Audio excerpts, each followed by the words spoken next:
আপনারা যারা দেশ থেকে নতুন আসবেন, আসার পরে এই কয়েকটি কাজ সাথে সাথে করে নেবেন। এই কয়েকটি কাজে দেরি করা যাবে না। এই কয়েকটি কাজ যত দেরি করবেন ততই আপনারা বিপদের সম্মুখীন হবেন। আপনারা যাতে বিপদের সম্মুখীন না হন সেই জন্যই আমি বারবার আপনাদেরকে সতর্কতামূলক ভিডিও তৈরি করে থাকি। তো আজকের ভিডিওটি দেখতে থাকেন, আশা করি এই ভিডিওর ভিতরে আপনারা খুব গুরুত্বপূর্ণ তথ্য জানতে পারবেন। আসসালামু আলাইকুম, আমি সজীব জাদ্দা শহর থেকে আপনাদেরকে এই ভিডিওটি তুলে ধরতেছি। আজকের ভিডিওর টপিকটা হচ্ছে আপনারা যারা দেশের থেকে নতুন আসবেন এই কয়েকটি কাজ করে রাখবেন। এই কয়েকটি কাজ করে রাখলে আপনারা কোনো এই ধরনের বিপদের সম্মুখীন হবেন না। আর যদি এই কয়েকটি কাজ না করছেন আপনারা বড় বড় বিপদের সম্মুখীন হতে পারেন। এর ভিতরে 1 নম্বর যে কাজটি সেটি হলো আপনারা সৌদি আরব আসার পরেই 1 দিন পরে হোক 2 দিন পরে হোক 1 সপ্তাহের ভিতরে আপনারা আফসার অ্যাকাউন্টটি তৈরি করে নেন। আফসার অ্যাকাউন্ট কীভাবে তৈরি করবেন এটির জন্য আপনাকে যাইতে হবে পান্ডা যে পান্ডা সুপার মার্কেটে যাবেন। যাওয়ার পরে আপনারা আপনাদের যেই পাসপোর্ট আছে পাসপোর্টটি দিয়ে আপনারা আফসার অ্যাকাউন্ট তৈরি করে নেবেন। এবং আফসার অ্যাকাউন্ট তৈরি করার পূর্বে আপনাদেরকে আরেকটি কাজ করতে হবে, সেটা হচ্ছে আপনাকে একটি সিম নিয়ে নিতে হবে। আপনাকে 1 নম্বর কাজে হচ্ছে আপনাকে সিম নিতে হবে। সিম নিতে হবে আপনার পাসপোর্টের নাম্বার দিয়ে আপনারা একটি সিম নিতে পারবেন। সেটি এয়ারপোর্টেতে হোক অথবা যে কোনো পান্ডার মলের সামনেতে নিলেও কোনো অসুবিধা নেই। তবে সেক্ষেত্রে আপনারা সতর্ক হতে হবে, কোনো লোকালয় থেকে সিম নেওয়া যাবে না, কারণ সিম এটি খুবই সেন্সিটিভ বিষয়। একটা সিমের জন্য আপনাকে এখানে 100 বছর জেল খাটতে হইতে পারে। 100 বছর না, সরি বন্ধুরা, কয়েক বছর আপনাদেরকে জেল খাটতে পারে যদি আপনারা ভুলভাল জায়গা থেকে সিম নিয়ে নিছেন, কোনো বড় ধরনের বিপদে পড়তে পারেন।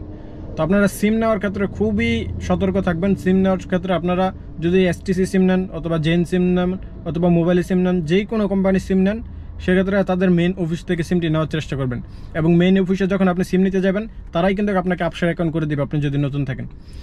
তো আপনি অথবা আপনার যদি কোনো পুরানো যারা আসছেন কোম্পানিতে, আপনার অবশ্যই এখানে পুরানো লোক আছে, তাদের মাধ্যমে কি আফসার অ্যাকাউন্টটি তৈরি করে নেবেন একটি সিম নিয়ে। এটি হচ্ছে 1 নম্বর কাজ। 2 নম্বর কাজ হচ্ছে আপনারা আসার পরে আপনাদের হুদুদ নাম্বারটি তুলে নেবেন। হুদুদ নাম্বার, যেটিকে বর্ডার নাম্বার বলে ইংলিশে, বর্ডার নাম্বারটি তুলে নেবেন। এই হুদুদ নাম্বারটি হচ্ছে পূর্বে যারা সৌদি আরব আসছিল তাদের পাসপোর্টের ভিতরে লিখে দিত। আপনারা স্ক্রিনে দেখতেছেন হুদুদ নাম্বার, এভাবে স্ক্রিনের ভিতরে লিখে দিত। বর্তমানে কিন্তু যারা ভিসাতে আসছে এটি করে না, আপনাদেরকে এই হুদুদ নাম্বারটি আপনাদের আফসার অ্যাকাউন্ট থেকে বার করতে হবে। আপনার একামা ডেট দিয়ে, একামা এক্সপায়ারি ডেট দিয়ে আপনারা ইজিলি হুদুদ নাম্বার আফসার প্ল্যাটফর্ম থেকে বের করতে পারবেন। কিভাবে বের করবেন সেই ভিডিওটি ইউটিউবে সার্চ করে দেখে নেবেন। সার্চ দিয়ে ভিডিওটি দেখে নেবেন কীভাবে হুদুদ নাম্বারটি কিন্তু খুবই ইম্পর্টেন্ট। যতদিন পর্যন্ত আপনারা একামা না পান হুদুদ নাম্বারটি বের করে নেবেন। তারপরে হচ্ছে আপনারা আফসারটি কেন করবেন এইটির বিষয় আরেকটি বলি। কারণ অনেকের কোম্পানির থেকে আপনি কোনো কফিলের মাধ্যমে আসছেন, কফিল আপনাকে একামা দিতেছে না, সেক্ষেত্রে আপনি যখন আফসার তৈরি করে নেবেন আকামার কোনো প্রয়োজন নাই। কারণ বর্তমানে আফসার রইলে সব কাজকর্ম করা যায়। আপনার আফসারের ভিতরে আপনার আকামার ছবিটি দেখতে পারবেন, সেখান থেকে ছবিটি ডাউনলোড করে নেবেন। তো এক্ষেত্রে আফসারটি খুবই গুরুত্বপূর্ণ। সিম নিলেন, আফসার করলেন, এরপর হুদুদ নাম্বার বার করলেন। এরপর আসেন 3 নম্বরে যে কাজটি সেটি বলি, সেটি হচ্ছে আপনার কফিলকে সেটি জানা।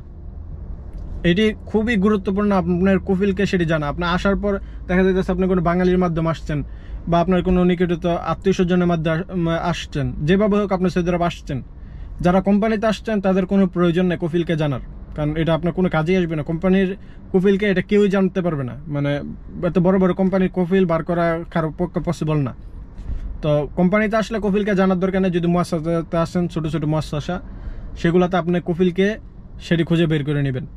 আর যদি আপনি এইভাবে ফ্রি ভিসা আসেন সেক্ষেত্রে আপনাকে অবশ্যই আপনার কফিলকে সেটি বার করতে হবে। এর পাশাপাশি আপনার কফিল কোন শহরে থাকে এটি জানা খুবই গুরুত্বপূর্ণ। কফিল কোন শহরে থাকে, কফিলের ফোন নাম্বারটি রাখা আরও গুরুত্বপূর্ণ।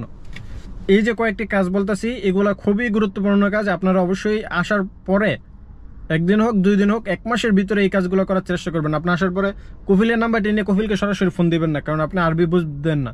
অথবা যদি আরবি জানেন সেক্ষেত্রেও আপনি প্রথম অবস্থায় ফোন দিবেন না, আস্তে আস্তে পরিচিত হবেন। কারণ কফিলের নাম্বারটি রাখলে আপনার যে কোনো সময় এই কফিলের নাম্বারটি আপনাদের কাজে আসবে। তো সেক্ষেত্রে আপনারা অবশ্যই কফিলের নাম্বার, ফোন নাম্বার এগুলা জোগাড় করে নেবেন।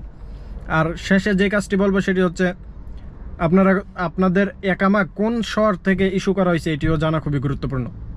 আপনার একামাটিকে জাদ্দা শহর থেকে ইস্যু করা হয়েছে, মক্কা শহর থেকে ইস্যু করা হয়েছে, রিয়াদ শহর থেকে ইস্যু করা হয়েছে, এবং কতটি সিটির ভিতরে এই একামাটি বৈধভাবে আপনারা ব্যবহার করতে পারবেন সেটিও কিন্তু আফসার প্ল্যাটফর্মে দেওয়া থাকবে। তো এই বিষয়গুলো আপনারা দেখে নেবেন। এই বিষয়গুলো এটি হচ্ছে বেসিক্যালি আসার পরে যে কাজ, এরপরও আরও অনেক কাজ আছে, সেগুলো সম্বন্ধে আপনাদেরকে আমি তথ্য দিব। নতুন এসে সম্পূর্ণ কাজ কী কর্ম করতে হবে সেগুলো সম্বন্ধে A to Z ভাবে আপনাদেরকে বুঝিয়ে দিব। আজকের ভিডিওটি যেটিতে বলছে এটি হচ্ছে খুবই গুরুত্বপূর্ণ কাজ, এটি করা খুবই আপনার জন্য খুবই প্রয়োজন আসার পরেই। তো প্রিয় বন্ধুরা, ভিডিওটি আশা করি আপনাদের উপকার আসবে, যারা নতুন দেশে আসবেন অথবা যারা পুরাতন, যারা অলরেডি এসে পড়ছেন সৌদি আরবে নতুন আছেন, তারা এই কাজগুলো করে নেবেন। ভালো থাকবেন, সুস্থ থাকবেন, ইনশাল্লাহ আপনাদের সাথে দেখা হবে খুব শীঘ্রই নতুন আরেকটি ভিডিওতে। আল্লাহ হাফিজ।